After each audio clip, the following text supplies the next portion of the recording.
Well, before it was cooler than the other side of the pillow. Now it's hotter than Rihanna. I'm talking about Roman Reigns and Daniel Bryan. Finally, after the end of last night's Monday Night Raw, there is some heat there. Because before, it was, all this cutesy, I'm the top babyface. No, I'm the people's choice. No, I won the Royal Rumble. No. That's all it was. And it was this tit for tat, oh, I accidentally speared you. Oh, I accidentally kicked you. Oh, we're going to get teamed up against the Authority. It was the typical, hoopla of two babyfaces.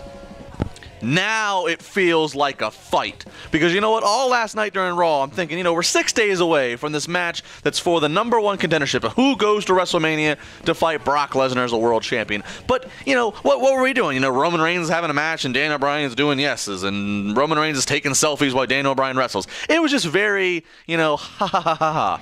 But the way they ended Raw last night, that was what I needed to see. Because what happened was we crossed and blurred the lines of it. They did exactly what the manufactured storyline called for. They got physical with each other. They were tackling each other. Refs trying to break them up. It felt like they wanted to rip each other's heads off. They did everything in the storyline called for, and they blurred the lines of reality because it also, you could feel the intensity. You could feel as it's two guys who are working together in a pro wrestling scenario. It's two guys that want to prove something. Two guys that want to prove something to themselves, to each other, to the fans, and of course to management, aka Vince McMahon.